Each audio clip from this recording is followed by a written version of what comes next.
નમસ્કાર ગુજરાત। આજના મુખ્ય સમાચાર પર નજર કરીએ તો ગુજરાતમાં શક્તિ વાવાઝોડું સક્રિય, તો સરકારે આપી મોટી રાહત, તો ખેડૂતોના હિતમાં મોટો નિર્ણય, તો સોના ચાંદીના ભાવમાં ઘટાડો, તો શિયાળાને લઈને આગાહી। અને મિત્રો જાણીશું આજના 15 મોટા સમાચાર। એ પહેલા ગુજરાતના જે પણ મિત્રો આપણી આ યુટ્યુબ ચેનલમાં નવા છે તેમને વિનંતી કરીશ કે આપણી આ ચેનલને સબસ્ક્રાઇબ કરી લે મિત્રો, જેથી કરીને દિવસભરના કામના અને લોક ઉપયોગી સમાચાર તમને આપણી આ ચેનલના માધ્યમથી સૌથી પહેલા મળી જાય।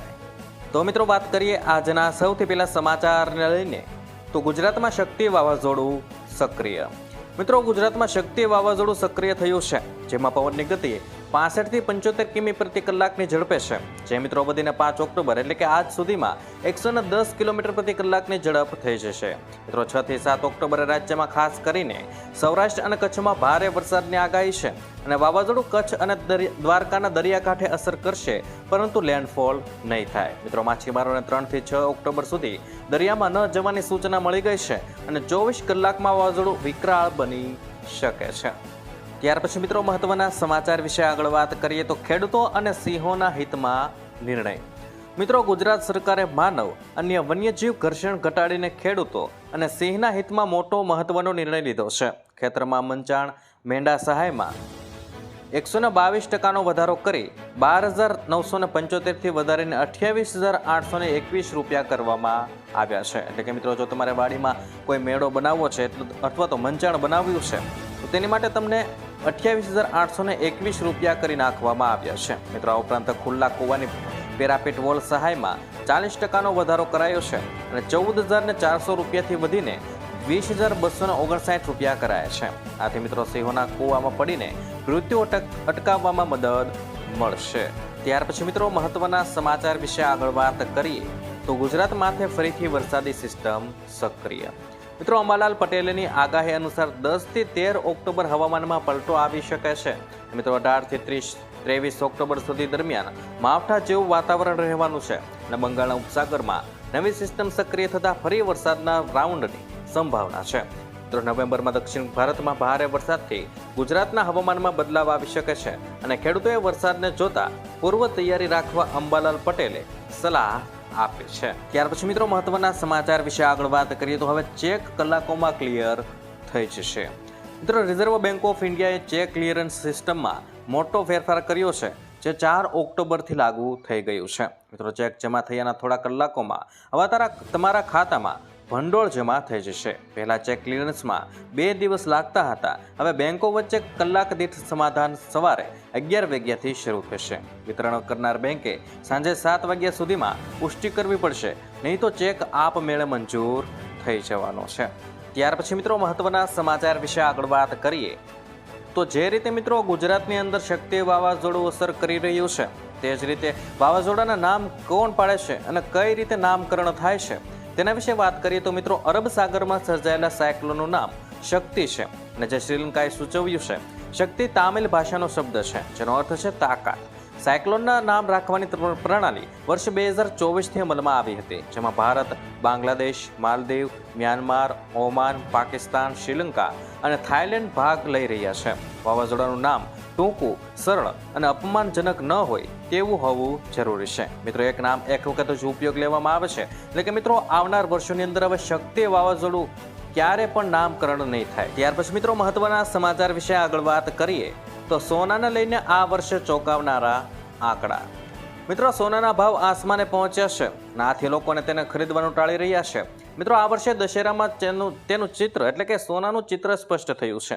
IBJ અનુસાર સોનાનું વેચાણ ગયા વર્ષની સરખામણીમાં 1/4 એટલે કે 25% ઘટીને 18 ટન થયું છે।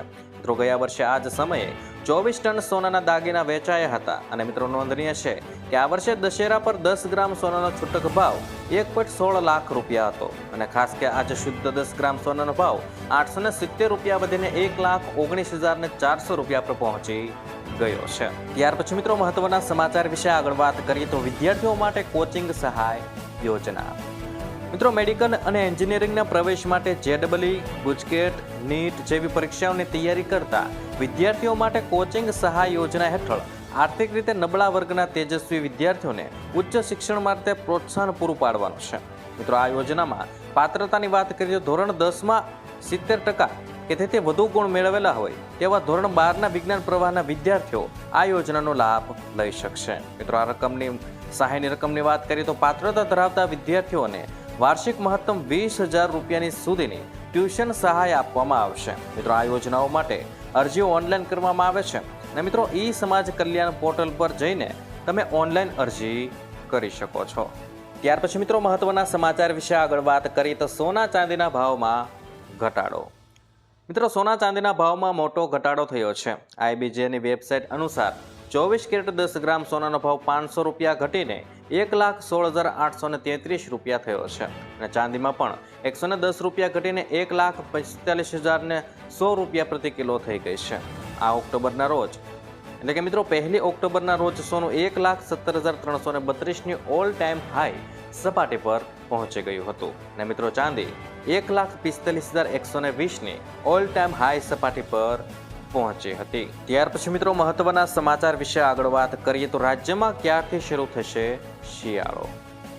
મિત્રો, હવામાન વિભાગની આગાહી અનુસાર 7 ઓક્ટોબર સુધી હળવાથી મધ્યમ વરસાદની આગાહી કરાઈ છે અને 10 ઓક્ટોબર સુધી વરસાદી સિસ્ટમો પૂર્ણ રીતે દૂર થઈ જશે અને ત્યારબાદ શિયાળાનું આગમન સાથે ગુલાબી ઠંડીનો ચમકારો શરૂ થશે. રાજ્યમાં અત્યાર સુધીમાં સરેરાશ 115% વરસાદ નોંધાયો છે, જેમાં કચ્છમાં સૌથી વધુ 140.23% વરસાદ નોંધાયો છે. નર્મદા ડેમ 97.32% ભરાયો છે, જ્યારે અન્ય 2,206 જળાશયો 95.10% ક્ષમતા સુધી ભરાઈ ગયા છે. ત્યાર પછી મિત્રો મહત્વના સમાચાર વિશે આગળ વાત કરીએ તો સરકારે કરી મોટી વાત. મિત્રો, ફાસ્ટેગ વગરના વાહનોને મોટી રાહત મળી ગઈ છે. માર્ગ પરિવહન અને રાજમાર્ગ મંત્રાલયે આવા વાહનોને UPI દ્વારા ચૂકવણી કરવાનો ઓપ્શન આપ્યો છે. જોકે તેમને ટોલ ટેક્સનો 1.25% ગણો ચૂકવવો પડશે. આ વ્યવસ્થા 15 નવેમ્બરથી મેરઠ સહિત દેશભરના ટોલ પ્લાઝા પર લાગુ કરવામાં આવનાર છે. મિત્રો, હાલ આ સુવિધા લાગુ થઈ નથી.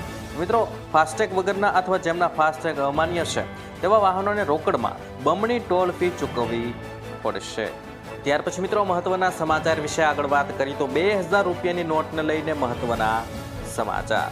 મિત્રો, રિઝર્વ બેંક ઓફ ઇન્ડિયાએ 2023માં 2,000 રૂપિયાની નોટો ચલણમાંથી 5 ખેંચી લીધી છે. હજી પણ 5,884 કરોડની નોટો ચલણમાં છે. નોટ બદલાવની બેન્કિંગ સમય મર્યાદા 7 ઓક્ટોબર 2023ના રોજ સમાપ્ત થઈ ગઈ છે. RBIના તાજેતરના અહેવાલ મુજબ હવે જો તમારી પાસે આ નોટ હોય તો તમે એને RBIની 19 પ્રાદેશિક કચેરીઓ પર જ બદલી શકો છો. આ નોટ કાં તો સીધી જમા કરાવી શકાય છે અથવા તો ભારતીય પોસ્ટ દ્વારા મોકલીને ખાતામાં જમા કરાવી શકાય છે. ત્યાર પછી મિત્રો મહત્વના સમાચાર વિશે આગળ વાત કરીએ તો ગુજરાત માથે ફરીથી વરસાદી સિસ્ટમ સક્રિય. મિત્રો, અંબાલાલ પટેલની આગાહી અનુસાર 10 થી 13 ઓક્ટોબર હવામાનમાં પલટો આવી શકે છે. મિત્રો, 18 થી 23 ઓક્ટોબર સુધી દરમિયાન માવઠા જેવું વાતાવરણ રહેવાનું છે અને બંગાળના ઉપસાગરમાં નવી સિસ્ટમ સક્રિય થતાં ફરી વરસાદના રાઉન્ડની સંભાવના છે. તો નવેમ્બરમાં દક્ષિણ ભારતમાં ભારે વરસાદથી ગુજરાતના હવામાનમાં બદલાવ આવી શકે છે અને ખેડૂતોએ વરસાદને જોતા પૂર્વ તૈયારી રાખવા અંબાલાલ પટેલે સલાહ આપી છે.